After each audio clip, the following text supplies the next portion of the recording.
March 12ஆம் தேதி மாசி மாசத்திலேயே ரொம்ப விசேஷமான மாசி மகம் வருது.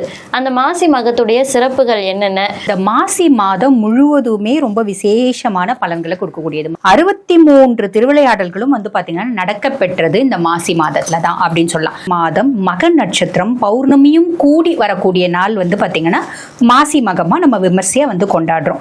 இந்த மாசி மகத்தினோட விசேஷம் என்ன முதல்ல அப்படின்னா, நம்ம எல்லாருக்கும் தெரியும் தர்ப்பணம் அப்படின்றது அமாவாசை திதியில தான் கொடுப்போம்.